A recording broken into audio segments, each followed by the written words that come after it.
And we're looking forward to a very exciting keynote by Sadhguru Jaggi Vasudev. To introduce Sadhguru, may I call upon Ms. Mala Ghosh. She's a manager at MIT India, and she works with Dean Kothari. Please, without further ado, Ms. Mala Ghosh.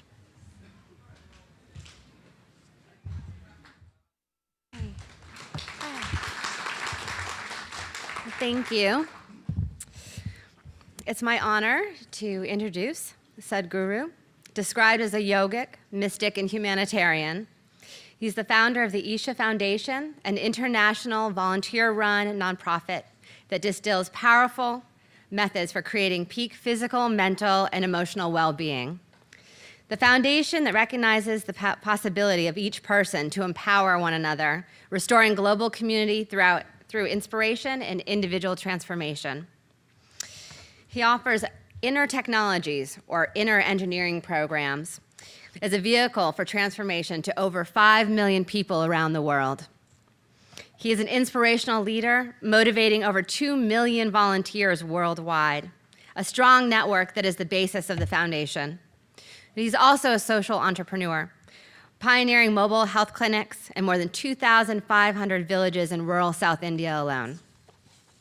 He also spearheaded the Project Green Hands, a massive public reforestation effort, planting 114 million trees, restoring 33% green cover in Tamil Nadu.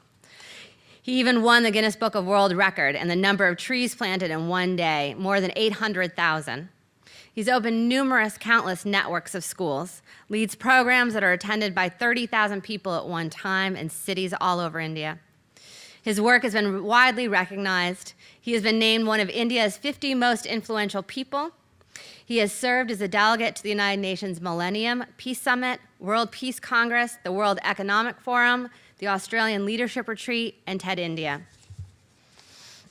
He is the author of over 50 books, the subject of 4 books, and co-author of the bestseller Midnights with a Mystic. Sadhguru embodies values close to MIT, spirit of entrepreneurship and passion to create technologies for human well-being and communities. It is our privilege and my privilege to welcome Sadhguru to MIT. Thank you.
Samayadipate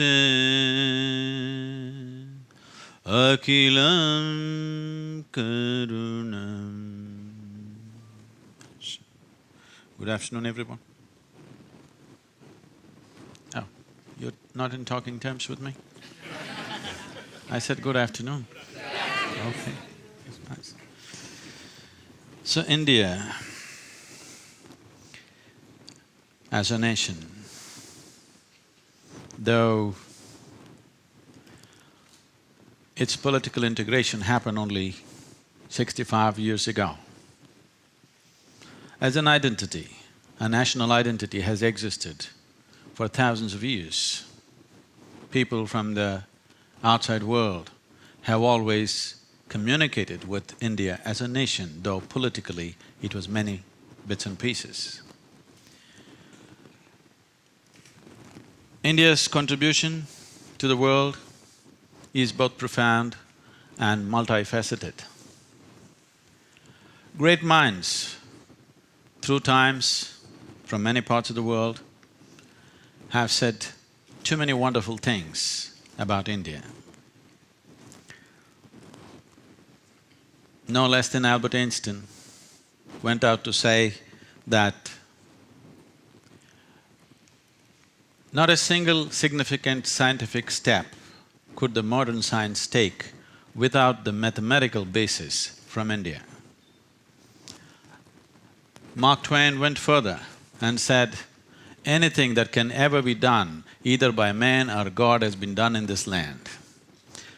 Why are all these scientists, thinkers, philosophers, ancient travelers preening about this nation, preening about this culture? What is it that made it what it was? What is it that makes it what it is? What is it that's going to make us what we're going to be tomorrow? The essential nature of this country is… this must be understood because this is all very mixed up in today's context. One thing about this nation is, this is a nation of seekers. This is the only culture which has always encouraged seeking as the basic process of your life. Once you're born in this culture, you are supposed to be seeking. What? Not going to heaven, not God, not something else. You're supposed to be seeking liberation. This word liberation or mukti has been very misunderstood because the greatest liberation that needs to happen for a human being is to be liberated from one's ignorance, one's limitations, one's compulsive nature, to move into knowledge, to move into enlightenment, to move into knowing, and above all, to move from compulsiveness to consciousness. So we established a system, a science, which we called as Samskriti. The word Samskriti today is going off as culture. Samskriti essentially means… Sam means equanimous. It also means exuberance. It also means well. To generate human beings, individual human beings, who are perfectly equanimous within themselves. Why is this so important? This is being again translated today in English language as being peaceful. This is not about being peaceful, this is about being equanimous. I think there are people who are invested in right brain and left brain and whatever. This is about being equanimous because it's your equanimity which gives you access to everything that is possible within a human being and outside a human being. Equanimity leads to exuberance. Now, people have always understood if you're peaceful, you will be no good for anything. You got to be fired all the time because they understand activity as something that has to be fired by anger or passion or greed. No. The nature that is functioning around us is not fired by passion, not by greed, not by anger, simply on at its fullest capability all the time. Every life upon this planet, from a worm to an insect to a plant to a tree and everything, if the necessary opportunity is there, they do their life at the fullest. Yes or no? You think anybody is doing 92%? They're all doing 100% life because there is a certain equanimity. The problem with the human being is, he is given an intellect which is capable of many things which no other creature is capable of, and because necessary attention has not been paid, necessary time has not been spent as to how to use such a powerful instrument as human intellect. Now, this has become a major problem for human beings. People are coming to me, this is everywhere in the world, Sadhguru, how to be peaceful? They think being peaceful is the highest goal in their life right now. Even the so-called spiritual people are going about talking as if being peaceful is the highest goal in your life. If you wanted to enjoy your lunch, you must be reasonably peaceful, otherwise you cannot even enjoy your lunch. Is that so? Is that so? So peace is not the Z of life, it's the A of life, it's the beginning. If you want to do anything sensibly, you got to be peaceful and joyful, otherwise how else do you do it? There is substantial medical and scientific evidence today to show you your body and your mind functions at its best only when you're in a certain state of peacefulness and joyfulness within you. It cannot be disputed anymore because there is substantial medical evidence to do this. Now, Samskriti means to bring a state of equanimity.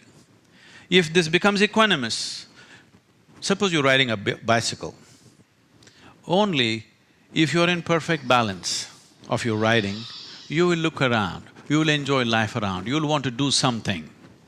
You're struggling with your balance, are you going to do anything other than just managing to sit on the seat?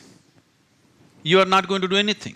So equanimity brings you to ease. Ease allows you the adventure of being exuberant with life. Exuberance brings well-being. Exuberance of the body, exuberance of the intellect, exuberance of the life energies brings you to the well-being of life. Or in other words, Samskriti means to do life right, the way it works. Doing something right means doing it the way it works, isn't it? And it's very important.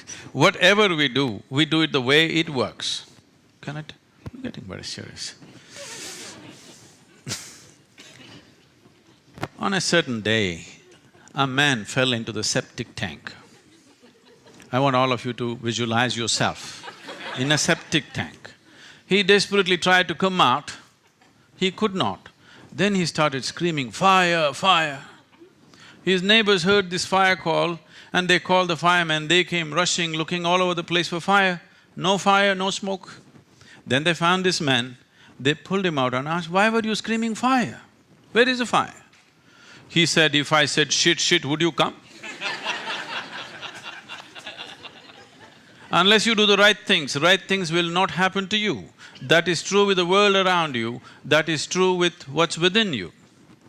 So Samskriti focused essentially on developing a human being to his fullest capability.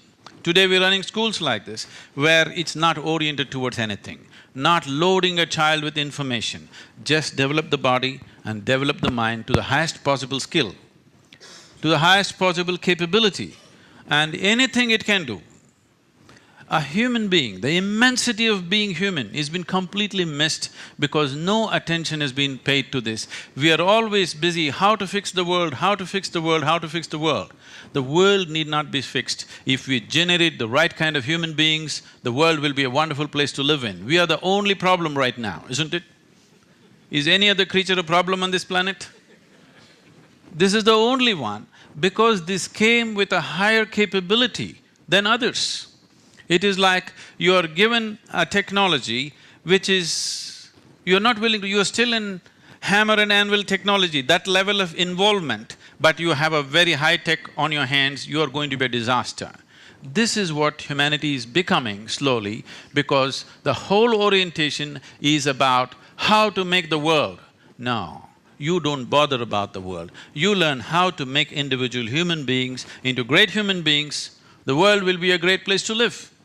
So Samskriti just means this, to bring this equanimity which translates into a natural exuberance and well-being of life. Because only one who is at complete ease with life, he will adventure into anything that's available. One who is not with ease with life will naturally put limitations upon himself and do only what is safe to do and nothing more. Yes? If you can ride your bicycle hands-free, that is when you would adventure some more tricks, isn't it? If you can barely balance, are you going to try something beautiful? No, you will just… if you reach from point A to point B, that's an adventure by itself. Now this process of what we are referring to as Samskriti is about understanding the human mechanism, because upon this planet, of all the gadgets that we have seen, from the simple phones to computers to whatever we have seen, this is the most sophisticated gadget. Is that so? Do you agree with me at least? Yes. Even if it's not been put to use, do you agree that this is the most sophisticated gadget upon the planet? This is the gadget. Right now, so much attention on the iPhone, the eye has been forgotten completely. because it's out of this gadget, every other gadget fell out. And this gadget is capable of producing another million gadgets if you allow it to, if you explore it in the right context. Our educational systems, our social structure, general orientation of life upon the planet today that we are culturing it, does not support inward looking. Inward looking does not mean contemplation. Your body and mind is not considered inward because both these things you gathered from outside. The body that you have right now is just the food that you've eaten, isn't it? It's a piece of the planet that you gathered. What you call as my mind is just a heap of impressions that you gathered. This is very accidental and social, nothing existential about it. Right now, if you look at your own lives, you are largely a psychological case, not an existential case. Yes or no? What you think and feel has become far more important than what is real, isn't it so? Yes? Today morning, sun came up on time. You know this? The planet is spinning perfectly well today. The whole universe is going great. Everything in the cosmos, these billions of galaxies are all going perfectly well today. But you have one nasty thought crawling through your head and it's a bad day, isn't it?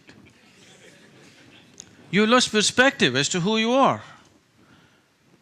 You have completely lost perspective as to who you are because in this vast cosmic space, this solar system is a speck. In that planet Earth is a super speck. In that Boston is a micro super speck. In that you are a big man. That's the whole problem. Completely lost perspective of who you are. If you want to be an engineer, as many of you are trying to be, if you want to be a manager, as many others are, if you want to be an entrepreneur, the most important thing is you are able to see things just the way they are, isn't it? Yes? That you're able to see things just the way they are. You become a leader in the world not because you go and climb and sit on a tall post. You will become a joke. If you sit on a tall post and you don't see anything better than others, you will become a joke, isn't it so? Yes or no?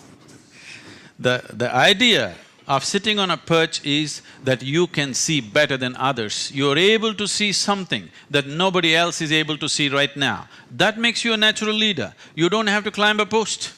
If you climb a post, you better see something better than others, otherwise you will be a bloody joke in the world, as many people become, isn't it?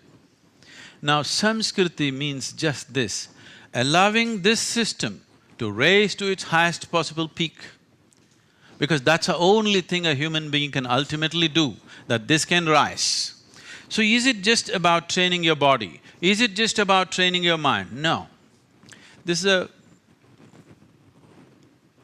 a beautiful incident which happened. When Adi Yogi, we approximate this time somewhere between 12 to 15,000 years ago, in the upper regions of Himalayas, on the banks of Kanti Sarovar, when he was conducting the first yoga program with only 7 students, who are today celebrated as the Saptarishis or the celestial sages in the country, they asked a question. He taught them many ways of doing things.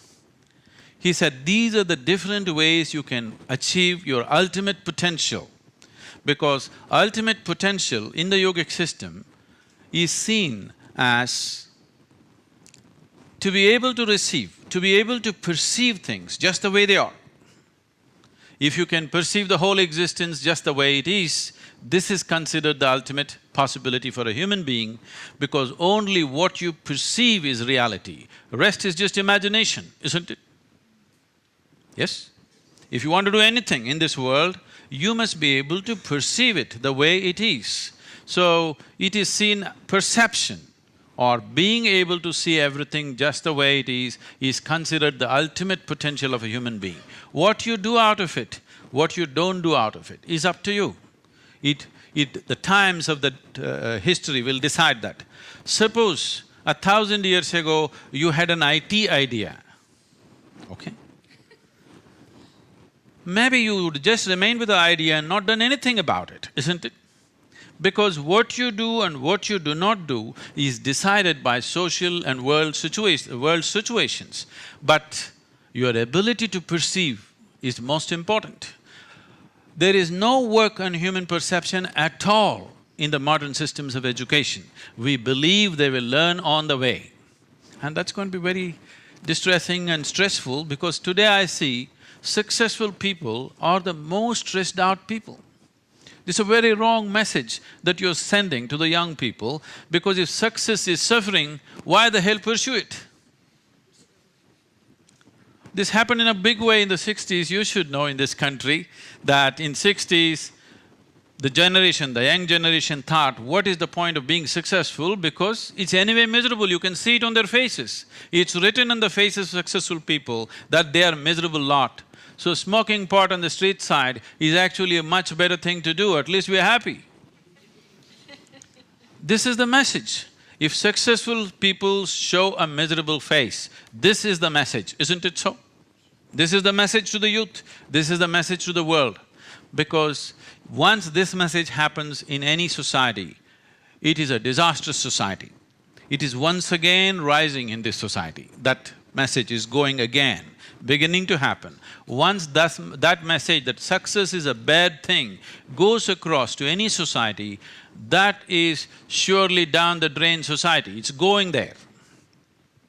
We have to send the message, see, in your life, whatever you may be doing, whether you're running a major business, or teaching here, or learning here, or just hitting a golf ball, it doesn't matter what you do, but you want to succeed, yes or no? Small thing or big thing, you want to be successful, yes or no? Not being successful is the most distressing thing. Even if you just roll up your tissue and want to throw it into the bin, it has to go, isn't it? Yes or no? Because success is the sweetest thing that can happen to a human being. If you send the message that success is a bad thing, success is suffering, which the world is sending out right now. You just go and see the most successful people, are they a joyful lot? Their only pleasure is they're better than others, which is sickness. That is not joy, that is not success. I am enjoying what other people do not have is sickness, isn't it so? I enjoy what I have, that's okay. But I enjoy what others do not have is a kind of sickness. Right now, most of the success is just being handled like this, simply because we have not paid attention to the most basic ingredient of life, which is myself. So Adiyogi, when he gave the mechanics of life as to in how many ways you can do it, he said there are 108 ways in which you can do it. With the available time, I will not go into the mechanics of why this 108, but anyway, because in the energy system of this body, we recognize 114 major points where the energies meet and redistribute themselves, junction points. Out of these 114, 2 are outside the physical system, so they are for a different purpose. The remaining 112, 4 of them there is nothing much you can do. If you take care of the rest, those 4 will blossom by themselves. So in terms of working with your system, he propounded 108 ways in which you can work. Because this is also seen that the human system is a product of the solar system. Solar system is working like a potter's wheel to generate this body. So they asked, aren't there other ways to do it? So Adiyogi said, unless some dramatic changes happen in the solar system, the human system will not be capable of evolving further. You can learn to use it better and better, but it will not evolve further. It's very uncanny. In the last few years, the neuroscientists in the world are speaking the same language what he spoke 12 to 15,000 years ago. Now, one of the main interests, the computer scientists and others, is wanting to move the computers from carbon-based computers to… silicon-based computers to carbon-based computers, because ultimate goal is to build a huge brain which will manage the whole world and the universe or whatever. But this brain, you want this to grow, people are asking, can we grow this brain somehow? So neuroscientists have come out with this, as you sit here in a restful state, 20% of your energy consumption is in your brain, though it's such a small part of your body. It's a high energy consuming part of your body. If you increase the size of the neuron, the amount of energy that it'll consume will not be sustainable. If you increase the number of neurons and pack them in, then the clarity will go away. So they are saying because of the physical loss, not because of neurological principles, because of the physical loss, further evolution of human brain is not possible. It's uncanny, they're saying exactly the same thing. He said, unless some major changes happen in solar system, physically you cannot evolve further. Today, the University of California did some research on people who are doing the basic practice which is taught as inner engineering, where they found 3 months of practice is leading to approximately 241% higher level of neuronal regeneration than what it is for a normal human being. That means as you grow older, you're getting smarter, not dumb. Generally, it is believed after 35, your intelligence and your neuronal regeneration is going down, but it's actually going up. What this means is not that producing more neurons simply means you're replacing the dead ones quickly. That means you're always current with your intelligence. Now, this possibility, he looked at it and he said, but there is another way. Instead of trying to develop the system, there is another intelligence of a different dimension. But you can make yourself capable of accessing that if you maintain the equanimity in your body, in your mind, in your emotion, in your energies. If you maintain an exuberant sense of balance within yourself. If you're balanced and you're dead, you're peaceful and dead, then it's no good. If you're exuberantly alive and you're balanced, you can access another dimension of intelligence. What did you have for lunch? I saw. Okay, don't tell me, it's okay, I saw. So you eat a piece of bread. If you eat this piece of bread, within a few hours, there is an intelligence and a competence here which transforms this bread into human body, isn't it? Yes? When I say human body or human being, I'm not talking about you, me in this context. As we said earlier, this is the most sophisticated machine on the planet right now. And with what raw material do you manufacture? With roti, dal, bread, apple, carrot, whatever you put in, there is an intelligence here which is capable of transforming that into the highest level of technology. He said, if you access this intelligence, rather than trying to just develop this one, if you keep this equanimous, you can access this intelligence which is this level of competence, then you will live your life magically, not miserably ever.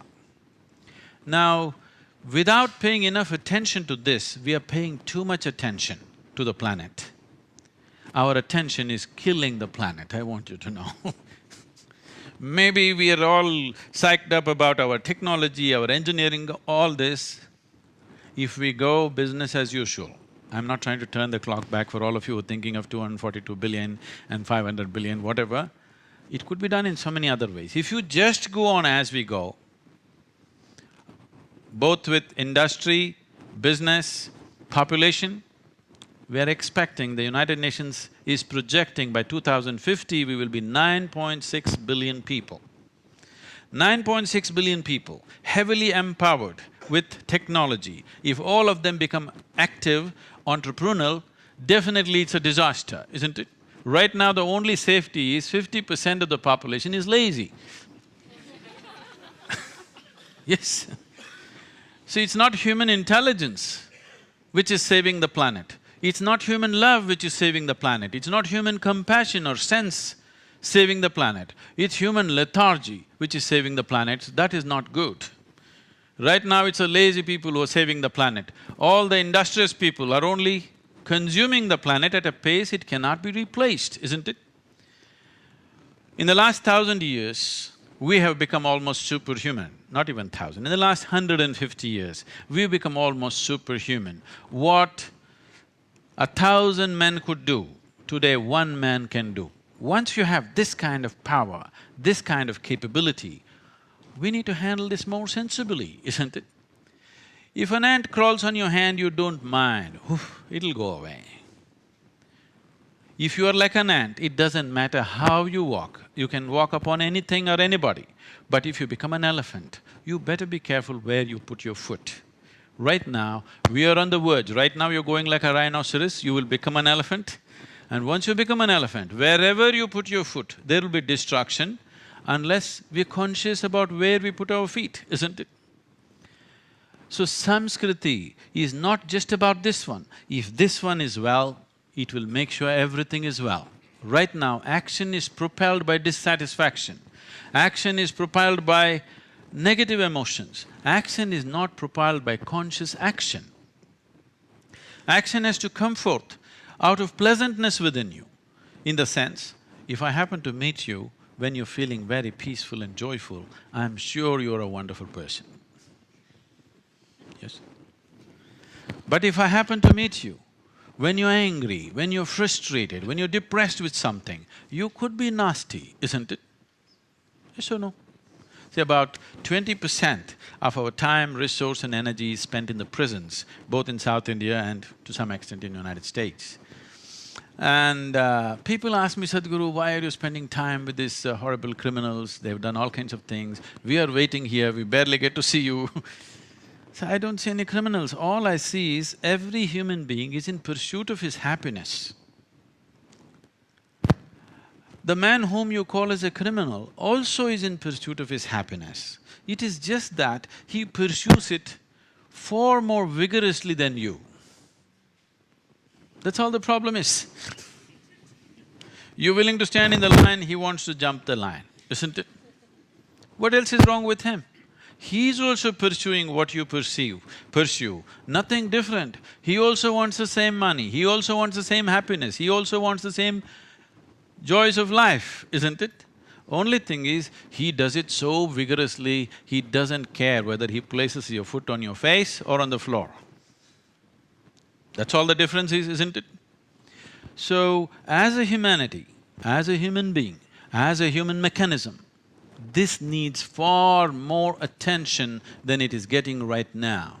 If human beings pay enough attention to this human mechanism, if one realizes the immensity of what it means to be human, we would handle every aspect of life in a completely different manner, in a way that it's good for every life, including ours. Because our well-being is not exclusive of what's happening in the world or what's happening to other life around us. Right now, our intellects have largely become exclusive. When I say exclusive, you think you're special. No, you're excluded, that's what exclusive means. It needs to happen in a more inclusive way. Right now, in your mind, maybe you can't stand the person who is sitting next to you. But what they exhale, you're inhaling, no problem, isn't it? Yes? Life has always been inclusive. What the trees exhale, you inhale, what you exhale, they inhale, and all the time transaction is happening. But in your intellect, if you don't like this person, you are resisting, you become exclusive.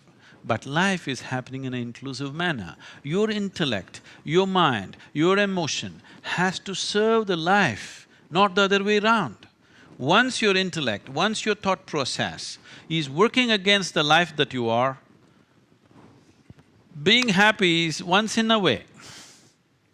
If I ask you a simple question, you will see most people on the planet cannot raise their hand for this. How many of you have experienced one day, just 24-hour segment, absolutely blissfully? Not one moment of fear, anxiety, tension, stress, nothing, simply blissful, 24-hour segment. Most people cannot say yes to this. See, if one day has not gone the way you want it, that is understandable. If not even one day in your life has happened the way you want it, completely wrong, isn't it? I'm supposed to open up for questions. Please, any kind of question. Yes, please. Sadhguru, you started talking about the Indian culture. Then you talked mainly about Samskriti. So what is this Indian culture? And is this Indian culture under threat or is it thriving prospering and making a better world, or is it losing to the bad world? I did not talk about Indian culture, I said Samskriti. I know today the word Samskriti has been translated as culture. Essentially, Samskriti means the science of developing the human mechanism to its fullest capability. That was our culture.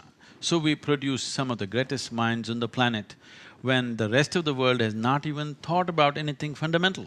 When people were just fighting for survival, we came up with mathematics, music, astronomy, things that have been done in the past, which most Indians are unfortunately ignorant of, is too phenomenal to be ignored. But because we've been under occupation for almost 1,000 years, we produce musicians, mathematicians, astronomers, all kinds of people. So, we got so involved in intellectual pursuit, we didn't have fighting men. So when a few hordes of people came from outside, actually the initial people who came, they came as bandits. But when they saw it was such an easy run, they became conquerors. They just wanted to rob, rape, loot and run. This is what they did. But then they saw it such an easy run because people are all kinds but not soldiers. Because of that, occupation happened, over 1,000 years of occupation. In spite of that, with swords and guns, serious attempts were made, but still we did not lose it. But today we're kind of losing it to the MTV. I meant money and TV. So, are we going to lose it? No, because what you need to understand is, this is not something that you can gain or lose, but it could become weak. It will wait for its time and again rise somewhere else. But we want it to rise when we are here. That's the most important thing. It may rise after 1,000 years. That's not what we want. We want it to rise when we are here, because Samskriti is not about Indian or non-Indian. Samskriti is about the human nature. Samskriti is not… I'm refusing to use the word culture because it's not limited to a national or geographical identity. Samskriti is about how to do it right within yourself, how to do this life right. This is not relevant to any particular country or particular culture, this is relevant to everybody. In every culture, they have tried to… every human being is always trying to find some way how to do it right. Aren't you constantly battling how to do your marriage right, your profession right, your business right? Aren't you constantly looking at it? It is just that in this culture, they assimilated these things not by looking at the existing situations, but by observing the human mechanism, what it can do, what it cannot do, what is the way to handle this. Right now, people are trying to find solutions based on situations. I had a very funny interaction with a marriage counselor recently, I'll not go into the detail, but he's been counseling people and he came to me and all the mess that he's caused in all these years, he confessed with me and because he looks at these two people and understands their problem reasonably well and arrives with a solution. Okay, next time anybody comes, this is what I'll do. Now these two people will come. It's a unique problem, isn't it? Yes, your marriage is a unique problem, isn't it so? Is it a common problem? No, it's a unique problem. Nobody else creates the problems like you do, they create it in some other way. So now he applies this solution to those people and sees a disaster evolving, and he arrives at a different conclusion and takes this new solution to another people, a series of disasters. We are doing this not just with marriage, we are doing it in the marketplace, we're doing it with the world, we're doing it with our children, we're doing it in every sphere of life, isn't it? We said, this is it today. After 10 years, we said, that was perfectly wrong, this is it, now we know it. So they did not evolve like this. They looked at the human mechanism, what has to happen within this for this to function at its best? If this is functioning at its best, everything that it does will naturally be okay. See, right now, you have a car, you want to go to New York. How to fix the car to go to New York? No, you have the car fixed so that it works. You can drive it wherever the hell you want, isn't it? Isn't that the way to handle any mechanism? This human mechanism needs to be fixed that way. You fix it in such a way, we don't know what life will throw at us. Maybe life will make you an academic, maybe life will make you a businessman, maybe life will make you just a married man. No, sometimes it can become a full-time business Whatever, life may throw things at you. The important thing is how to be, isn't it? How to manage this one. So, we evolved a whole science and technology. As there is a science and technology to create external situations, there is a whole science and technology to create inner situations. Today, these things, simple things are looking so complex. For many of you who've grown up in traditional Indian families and moved to the West, it confounds you how such simple things are such a big problem. Childhood is a problem because you're small. Adolescence is a problem because you have hormones, or your hormones got your intelligence got hijacked by your hormones. Middle age is a problem because hormones are going down. Old age is a serious problem because hormone replacement is not happening the way it should. I'm saying every stage of life is becoming a problem for a human being. In all this, to produce something on the outside, the tension, when you yourself are such a big issue, how will you handle outside issues? It is taking such a toll. People are being successful, but they're suffering their success. That's not fair. Because to move from a place of a zero place to move to a successful place, you have sacrificed and done many things, isn't it? Yes or no? So many things are done. Right now, the boys should be out having fun, but they're sitting in a university and studying things that are not interesting for them because they believe if they acquire this knowledge, tomorrow they will be successful and their life will be wonderful. They will be successful, life will be wonderful, that does not depend on what you acquired. Life will be wonderful or not will be determined by what happens within you, isn't it? That knowledge is not there means acquiring, which can be easily done. You know, I was in a medical conference. I'm not a qualified doctor, I'm not qualified for anything. My father, being a physician, was so worried. He's not qualified for anything. What will he do? What will he do? I told him, see, if I become something, if I become a doctor, engineer, I can do only that. If I'm not qualified for anything, I can do anything I want So I go stand in a medical conference and I'm talking to them about something and I'm using all medical terminology. They said, this is not possible. How is it? You must be a doctor. I said, no. Then where are you getting all this information? Well, I'm stealing it from you, you're sitting right here. You studied all those books, I will steal it from you, what's the problem? Because knowledge must be stolen, isn't it? Now, I don't like the intellectual property nonsense, because knowledge must be stolen, you must throw it out. You shouldn't even wait for it to be stolen. It must be thrown out, it shouldn't be walled in. That's what the whole IT, information technology means, to disseminate knowledge without any hurdles. And right now, just see what a hurdle each human being has become within himself, that nothing enters him, nothing leaves him. It's a very constipated consciousness. This needs to change. If you want to see a great world, don't try to work for a great world. We have to work towards great human beings. If great human beings happen, great world is a consequence, isn't it? But we are trying to do it the other way around. So bringing it back into our education systems, bringing it back into universities is very, very important. Our children, it doesn't matter which part of the world they come from, because the national boundaries will become meaningless over a period of time. It is very important the next generation of people come equipped with the capability of being wonderful human beings, that they are not successful and constipated. Very important, isn't it? So it's a technologies of well-being, not a culture. I'm trying to get you off the culture word, because it's a bad culture. Please. One final question. The world seems to be obsessed with material development, not really… I'm sorry, little closer. Yeah, the world is obsessed with material development, not really spiritual one. The success of individual is measured by salary level, the success of countries is measured by their GDP level. So, moving forward in the long term, do you believe that more countries will shift to measuring success by, let's say, happiness index, similar to Bhutan?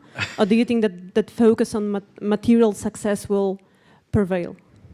No. The world is neither interested in materialism nor spirituality. People are only interested in well-being, isn't it? They want to live their life well. If you tell them, only if you have $1 billion you will live well, everybody will go for that. If you tell them the only way to live well is after you go to heaven, everybody will shoot for that, okay? Or if you tell them, if you do certain things with yourself, you could live well, they'll go for that. So culturally we can create orientations, but you need to understand nobody is interested in either money or marketplace or God or heaven. I want you to understand this. They are only seeing it as a means to live well, isn't it? If you have this much money, you can live well. Or if you go to heaven, you can live well. These are different concepts being thrown around, but essentially people want to live well. What does living well mean? When do you feel well? When you're joyful, when you're pleasant within yourself, you feel well. If your body becomes pleasant, we call this health. If it becomes very pleasant, we call it pleasure. If your mind becomes pleasant, we call this peace. If it becomes very pleasant, we call it joy. If your emotions become pleasant, we call this love. If it becomes very pleasant, we call it compassion. If your very life energies become pleasant, we call this blissfulness. If it becomes very pleasant, we call it ecstasy. If your surroundings become pleasant, we call it success. This is what you're looking for. No, I'm not interested in all this, I want to go to heaven. Why? Because the marketing department from heaven has always been telling you it's a very pleasant place.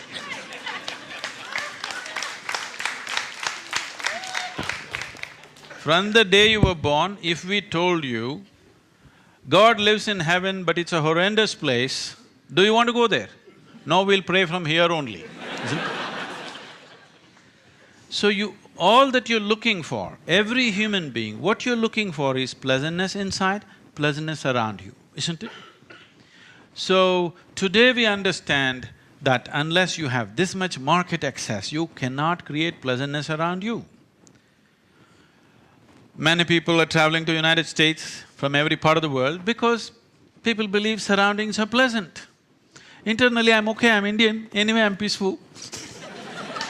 Let me go to America.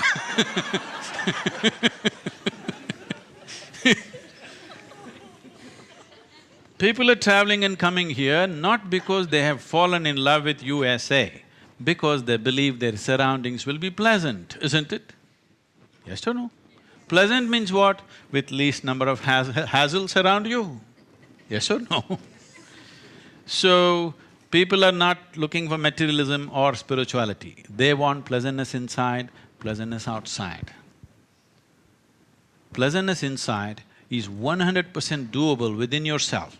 Pleasantness outside needs the cooperation of the people, the situations, the times. Yes? What time are you here? You are very peaceful and wonderful, but there's a war going on in front of you.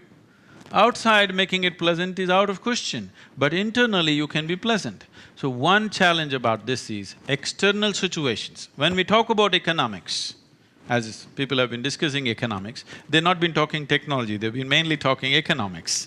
They're talking about economics because it is a way of creating external pleasantness.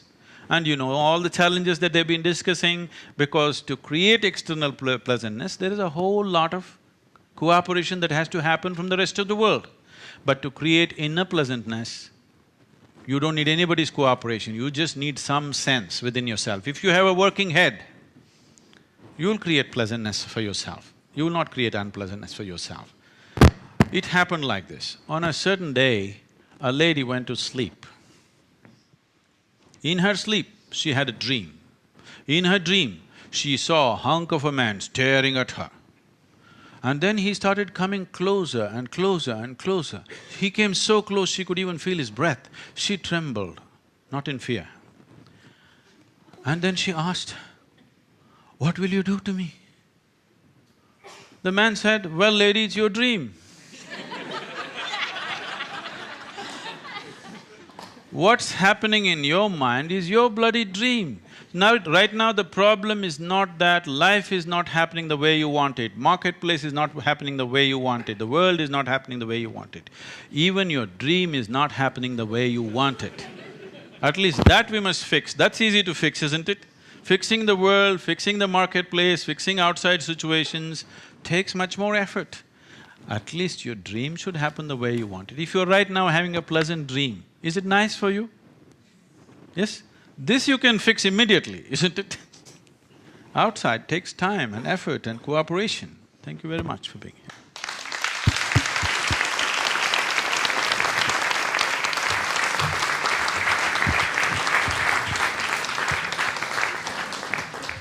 We would like to thank Sadhguru with a small token of appreciation from our end. Thanks for making this such an energizing and peaceful session for all of us. We'll now take a break for 5 minutes and then we'll get back for the next panels. It's the diaspora panel and the entrepreneurship panel after this. Thank you, everyone.